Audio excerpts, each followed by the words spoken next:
Eu quero que vocês até anotem essa diferença, né, por favor, de tese, né, e fato, porque a tese, ela é a sua opinião, né, se você concorda ou discorda diante do tema.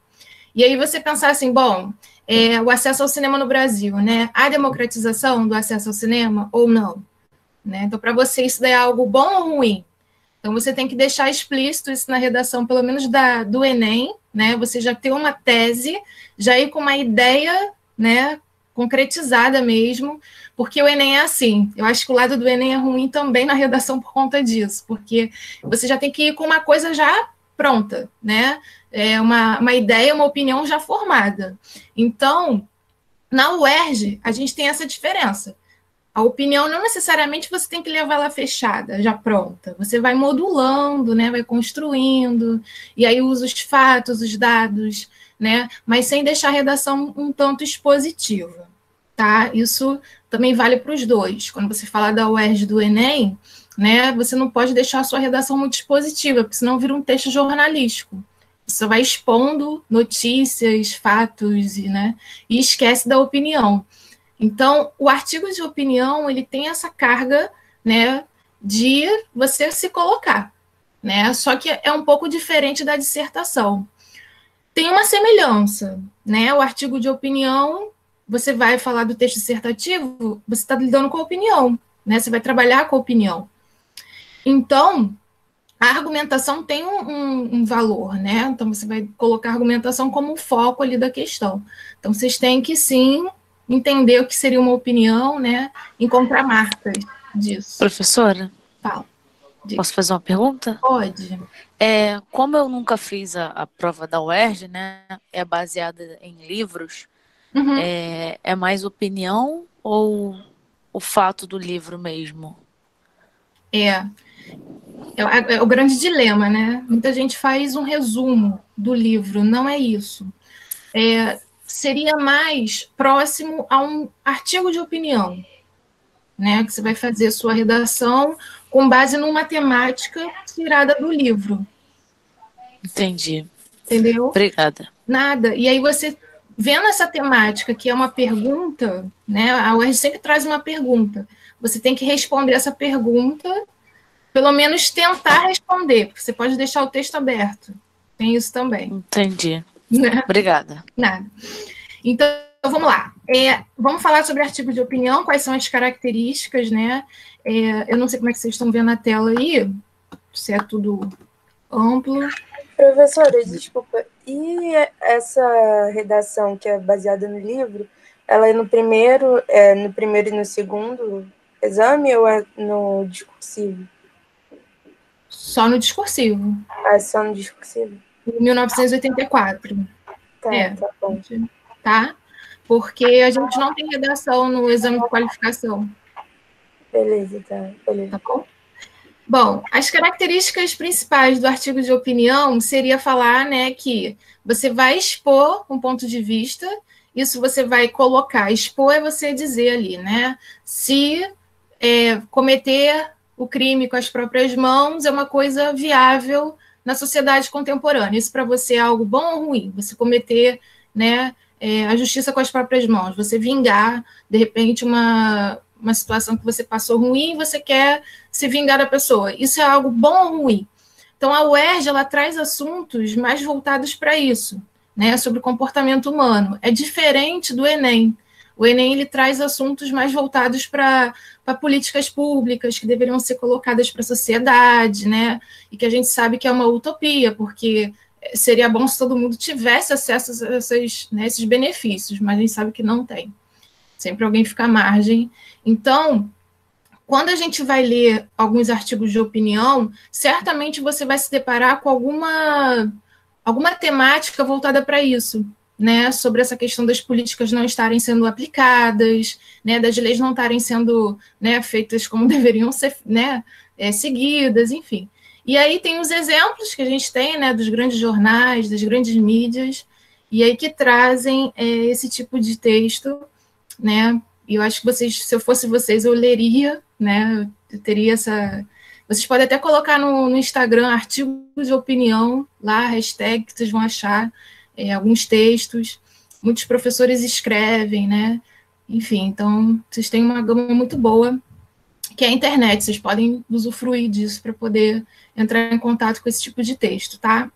Mas a ideia é que vocês compreendam que o artigo de opinião, ele tem a opinião como foco.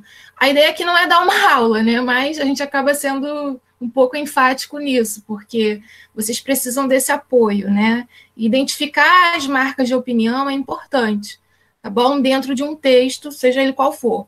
Mas dentro do texto dissertativo argumentativo, a opinião ela é necessária. Você tem que colocar ali, tá? Então, o artigo de opinião parece um pouco com a dissertação. Quer falar alguma coisa, Flávio? Manda ver. É porque eu desligo o microfone, porque, sei lá, minha gata tá num cio eterno que não acaba, né? Então, assim, do nada ela começa a miar aqui, então eu deixo o microfone desligado. Tá bom. Mas, só para pegar aqui essa parte de linguagem comum, né? Então, assim, falando rapidinho um pouco sobre linguagem, a gente vai voltar nisso quando for falar sobre linguagem mesmo, ou os professores de português vão trabalhar isso melhor com vocês. O Marcos Bagno, né, ele determina a linguagem que a gente usa em jornal, na escola, faculdade, para se relacionar normalmente, ele chama isso de norma urbana de prestígio, né? Ele mudou essa nomenclatura aí, ele conseguiu mudar. E por que está sendo mais aceita entre os linguistas essa norma? Porque ela é dotada de privilégios, né? De quem mora numa sociedade urbana, né? Cidade mesmo, não, aí já faz a diferença gritante, né? Urbano e rural, tipo, ó, tô falando de cidade, né? Então, assim, e quem tem um status social mais elevado, né? Um poder aquisitivo maior. Então, assim, a gente se habitua a esse tipo de norma da língua. Antigamente, não muito tempo atrás, chamava-se de norma culta. Então, assim, o texto foi publicado em norma culta, redija um texto em norma culta. Só que você chamar a língua, essa variação, uma variação da língua de norma culta, implica dizer que todas as outras variações da linguagem não são dotadas de cultura. Então, assim, só ela tem cultura e os outros dialetos, as outras formas não. E não é verdade, né? Então, assim, então chama de norma padrão? Também não é padrão. Padrão para quem? Por exemplo, o padrão no morro é um, o padrão no asfalto é outro, o padrão dentro de uma empresa de telefonia é um, né? O padrão dentro de um prédio de medicina é outro. Então, assim, não existe um padrão da língua, até porque a língua é um organismo vivo, né? Vivo em todos os aspectos, ela se transforma sempre, né? A gente pega aí o pronome de tratamento para você se dirigir ao outro, que é o você, ele começa com vossa mercê. Então, olha a transformação do vossa mercê, as pessoas escravizadas usavam vassum ser, né? Então, assim, tem lugar que as pessoas dizem o ser, né? Então, isso é só para a gente ter como exemplo o quanto a língua é algo dinâmico. Quando que a língua deixa de ser algo dinâmico? Quando ela morre. Quando ela vira, por exemplo, um egípcio antigo. Ninguém mais fala egípcio antigo. Os linguistas têm uma vaga ideia do que seria a pronúncia do egípcio antigo, mas é a partir de um estudo minucioso, ainda em colaboração com a arqueologia, com uma porrada de outras áreas, né? E aí estuda até a garganta do cara para saber como é que ia sair aquele som. Então, tudo isso aí é muito interessante, mas aí só para a gente pensar que quando a gente fala aqui de linguagem comum, é a norma urbana de prestígio que vai ser o que vai ditar os nossos textos acadêmicos, né? Então, assim, ao mesmo tempo, é engraçado isso, né? Ao mesmo tempo que a sociolinguística está dizendo que não existe forma errada de se falar ou se escrever, ele está falando o seguinte, isso aqui é o mais adequado, porque também se cada um falar ou escrever de alguma forma, aí ferrou, né? Então, assim, cada um vai para um lado, né? Então, a gente acaba não se entendendo, né? Então, é só para situar a gente nisso aí. Beleza. Então, o artigo de opinião a gente vai ver, eu não vou aprofundar muito, gente, aqui a explicação, vocês vão ter acesso a esse material, tá? E vocês vão perceber que tem uma semelhança, sim, com o texto dissertativo. Mas a intenção também é que vocês compreendam que na UERJ a gente faz um texto mais flexível, né? Por isso que é muito mais próximo de um artigo de opinião É claro, você não vai assinar lá embaixo a sua redação, né, colocar o seu nome ou inventar um nome. Só se a proposta exigir isso de você, né? Mas o título ali, né, você criar um título que chame atenção, né, isso para a UERJ, que o Enem não tem título, né? Já que o Flávio falou sobre essa coisa do título aí, né? Que realmente isso pega. Então, essas diferenças entre as provas marcam um tipo de texto que vocês vão fazer, embora seja dissertativo e argumentativo, né? Os dois. Só que a UERJ, ela trabalha esse lado mais, assim, da linguagem, você pode usar na terceira pessoa, na primeira pessoa, né? Então, tem muito mais semelhança com o artigo de opinião. E essas palavras usuais, assim, claro, você não vai chegar lá usando gírias, né, e palavras de cunho popular, só se você tiver aí uma citação do livro em que tem essa expressão, né, que você quer usar, sei lá, você pode usar descabelada, né, ou palavras mais chulas, mas se isso estiver dentro do livro e você quiser citar, não tem problema, né, porque aconteceu em 2018, por exemplo. Tinha um livro, né, o Seminarista, que tinha muitos palavrões, merda, vários dos piores, porque era um romance policial, né, urbano. Então, é claro, ali tinha marcas do personagem, né, falava de uma forma mais, né, enfim. Então, teve gente que citou essas partes, né, e usou aspas, tudo bem, não tem problema, tá? Mas cuidado com a linguagem para vocês não pecarem ali, usar um termo mais coloquial. Pode usar figuras de linguagem, mas cuidado com a personificação, tá? A personificação é que também tem um sério problema aí quando você usa uma linguagem mais objetiva, né? Tá? Então, observem que, geralmente, nos textos, artigos de opinião, a gente tem o presente do indicativo, né? Então, vocês vão usar bastante também na dissertação isso. E tem um argumento de autoridade, que você já sabe o que é isso, né? São estratégias argumentativas, para quem não sabe. Procura, né, estratégias argumentativas, a gente vai ver isso, vai ter uma aula sobre... uma chance da gente ver isso. Gente, saudades da aula, cara, impressionante. A gente tá assim, né, Flávio? Ai, olha, não tem como não ficar com saudade. Então, vocês vão observar que a estrutura, a situação problema existe, né? Então, eu queria ler com vocês aqui um artigo de opinião, e depois vocês podem ler isso com calma, em casa, porque vocês vão ver essa semelhança com o texto dissertativo argumentativo, tá? Deixa eu só colocar aqui os exemplos para vocês. Eu selecionei 2 artigos, não sei se o Flávio selecionou algum, mas eu vou ler para vocês essa aqui, que fala sobre tempos de Covid-19, que é esse momento que a gente está vivendo, né? E eu tenho recebido algumas mensagens das pessoas que estão meio angustiadas, não estão sabendo lidar com essa falta de rotina, né? Então, isso chama um pouco a atenção. Gente, tem gente chegando. Não sei quem é, mas vamos lá. Então, não sei se dá para vocês enxergarem, tá dando para ver? Eu posso ler. E aí depois vocês podem ler com calma também, porque tá bem clarinho mesmo, tá assim a foto. Essa menina tem um Instagram, depois vocês podem ir lá visitar. A foto tá até melhor. Bom, ela fala assim: a concentração em tempos de Covid-19. Hoje vivemos uma crise emergencial de saúde no mundo. A pandemia da Covid-19 tem desafiado a sociedade como um todo, produzindo impactos na saúde mental das pessoas. Nesse percurso, foram necessárias medidas extremas, como isolamento social rígido. Com a mudança de rotina, algumas pessoas têm sentido perdidas, com dificuldade de se adaptarem às adversidades, de se concentrarem para desenvolver suas atividades acadêmicas e laborais, procrastinando a maior parte do tempo. Por que não abrir mão da rotina? Todos nós necessitamos de uma rotina. A rotina é um regulador funcional e psíquico, sendo indispensável para o equilíbrio emocional.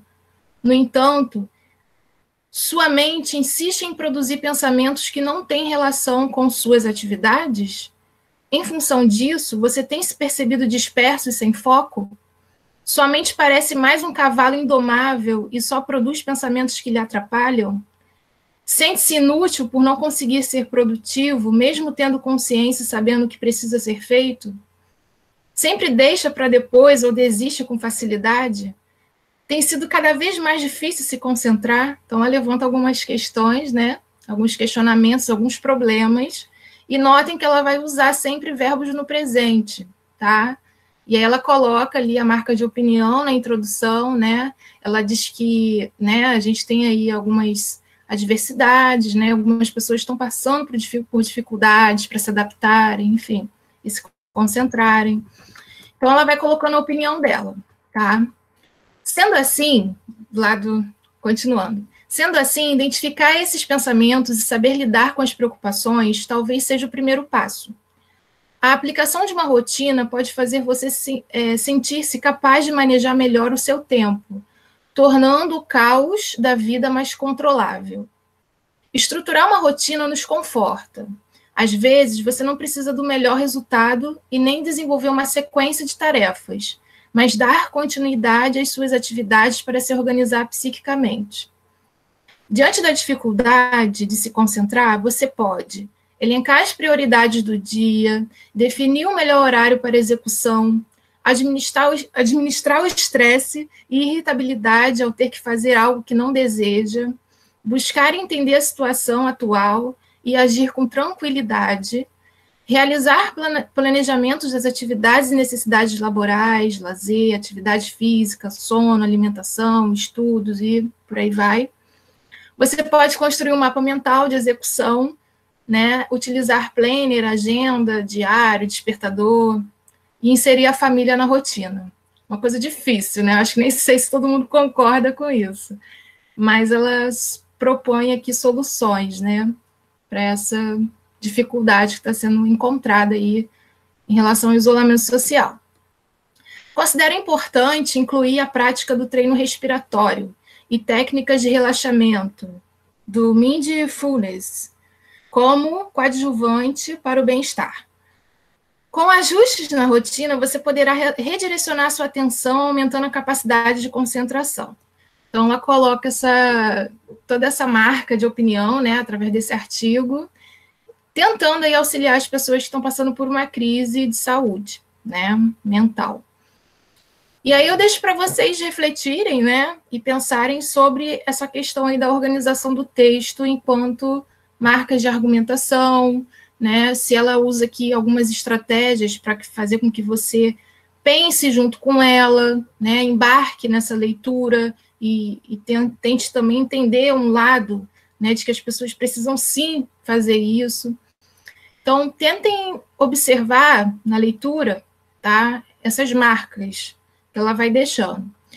Quando ela faz algumas perguntas, isso é uma estratégia argumentativa, né? Ela joga aí uma pergunta retórica, de modo com que a pessoa que está lendo se identifique com aquilo, né? E seja meio que persuadido a pensar que realmente ela precisa, sim, relaxar um pouco, né? Definir o melhor horário para as suas atividades, né? Então, tem toda uma orquestra aí argumentativa para a gente poder montar um texto, tá? Alguém quer considerar alguma coisa? Fazer alguma... Eu tenho uma dúvida. Uhum. Você falou que ela usa perguntas retóricas e que isso pode ser usado como argumento, né? Mas eu posso usar... Então, mas aí como é que eu vou usar isso no Enem? Porque isso não é um argumento de autoridade. Não, não é. Quando a gente faz o Enem, geralmente a pergunta ela vem no final da introdução, mas aí você pode fazer, desde que você responda. Você tem que responder essa pergunta. Não pode deixar aberta. Entendeu? No Enem. Na UERJ pode. Mas como é que eu vou usar isso como argumento? É isso que eu não entendi. Ah, sim. Ela cria formas de fazer isso, né? De construir essas perguntas. Primeiro, ela faz afirmações, ó. Todos nós necessitamos de uma rotina. Isso está no segundo parágrafo do lado esquerdo, debaixo da foto. Ela diz, todos nós necessitamos de uma rotina. Então, isso, ela traz uma afirmação, é como se fosse um tópico que a gente chama, né? Que ele é curto. Todos nós precisamos de uma rotina, ponto. E aí ela vai dizer, depois, né, Em função disso, lógico, você não vai dialogar com a banca do Enem. Você tem se percebido disperso, sem foco? Não, você não vai fazer isso no Enem, né? Porque você está criando uma relação de intimidade. Entendeu? Mas na UERJ você pode fazer essa construção. Aí vai depender de como você está organizando o seu texto. Entendeu? Isso depende muito de como você vai trabalhar os argumentos, né? É toda uma sequência argumentativa. E aí você abre espaço para uma pergunta. Será que as pessoas estão mesmo cansadas do isolamento social? Aí você tem que responder essa pergunta. Entendeu? Entendi. Eu usaria mais na UERJ, porque trabalhar com esse argumento no Enem eu acho difícil para mim. Eles são chatos, eles não aceitam essa troca, né? O Flávio também sabe disso. Na UERJ é mais flexível. Bem melhor. Professora. Oi. Existe algum tipo de texto que não é permitido fazer uma pergunta ou usar desse artigo, né, de usar a pergunta no texto? Não, a ideia é que, dependendo da pergunta, você pode criar uma relação de... Porque a pergunta, ela faz com que o leitor interaja, né? Então, quando você faz uma pergunta, também, às vezes, isso pode provocar no leitor, isso daí já vem desde muito tempo, né? Se a gente for pensar nos filósofos, eles iam para as praças fazer a prática da oratória, né? Porque não tinha texto escrito. As pessoas falavam e indagavam para criar suposições e, ao mesmo tempo, afirmações, verdades, né? Lembra dos sofistas? Eles faziam isso, eles iam para a cidade, falavam, argumentavam, convenciam a população de que aquela verdade era única, absoluta. Isso é uma estratégia. Quando você usa a pergunta retórica, você está, ao mesmo tempo, jogando para o leitor a responsabilidade dele refletir junto com você. Isso é uma forma de você trazer o leitor. Mas, ao mesmo tempo, você vai responder isso, ou tentar responder, de modo com que você convença esse leitor de que aquilo ali, aquele questionamento abriu portas para uma possível verdade, né, ou afirmação que você queira trazer ali, que depende muito do que você vai trabalhar como argumento, né? Qual é o seu objetivo? Você quer convencer o leitor de que não há democratização do acesso ao cinema no Brasil. Aí você joga uma pergunta: até que ponto, né, os brasileiros são excluídos da sociedade? Não sei, são excluídos dos benefícios de lazer que o governo deveria proporcionar, né? Então, até que ponto você pode considerar uma parcela da população excluída? Aí você vai trazer ali argumentos que mostrem que, sim, o cego não tem acesso ao cinema, porque ele não tem um recurso, sei lá, talvez, né, de áudio para ouvir. Ou porque, né, falta acessibilidade. Então, são coisas que você vai ter que orquestrar na sua redação, você vai ter que organizar para mostrar que você está seguindo ali uma forma de persuadir o leitor. Só que não existe, eu acredito que não existe um texto que faça com que isso não possa acontecer, né? Porque até nos textos narrativos, né, contos de fadas, você tem a pergunta, né? O personagem pergunta. Só que é diferente. Quando você está falando de texto dissertativo argumentativo, é outra proposta. É um outro gênero textual, né? Você quer persuadir o leitor com base em afirmações, em declarações, em fatos, exemplos, né? E a pergunta retórica, ela surge como recurso para chamar o leitor para o seu questionamento, né? Para os seus argumentos. No Enem, eles não deixam muita gente fazer isso porque parece que já tem uma fórmula que todo mundo reproduz, né? De que a pergunta ela só deve vir no final da introdução, porque você vai automaticamente responder no D1. Não pode deixar o texto aberto, né? Você não pode fazer uma pergunta na conclusão. O Enem é assim, porque a conclusão tem que vir a proposta de solução. Então, eles limitam o seu pensamento. Na UERJ é diferente. Na UERJ você pode terminar com uma pergunta. e deixar ali para o leitor ficar refletindo a vida inteira, sabe? Tipo, você que é o dono aí da sua... Pensa aí, se vira, né? Você que se vire, você que lute aí para poder tentar entender aí o que eu quis dizer e tire as suas concepções, né? No Enem isso não pode acontecer, porque já é uma coisa que está enraizada. Professora, Fala. eu lembro que a senhora tinha falado que pode também iniciar a redação fazendo uma pergunta, né? Na UERJ, né? Pode. Não tem problema, não. Não tem. Não tem. O Enem que é chato, gente. O Enem Mas o Enem, eles reclamam ou algo assim? Eles tiram ponto disso? Tira não. Desde que você responda. Né, Flávio? Tem que responder a pergunta. Senão vocês vão deixar o texto aberto. E aí o Enem é chato. Porque ele já traz uma afirmação. O grande problema do Enem é que o tema é uma afirmação. Você tem que transformar o tema do Enem numa pergunta para você encontrar a sua opinião já ali. Tipo, não há democratização do acesso ao cinema. Ponto. Por quê? Porque isso, porque aquilo. Né? E aí você já trabalha esses dois problemas no D1 e no D2. Na UERJ, você pode fazer com que a sua redação seja mais reflexiva, filosófica, você pode ir para um outro caminho, né? Digamos, mais isso. Você vai criar possibilidades, né? De que, né? Já fazendo comparações, analogias, aí você pode pegar desde o passado até os dias de hoje, perguntar, né? Já pode começar com uma pergunta no sentido assim: será que desde muito tempo as pessoas eram excluídas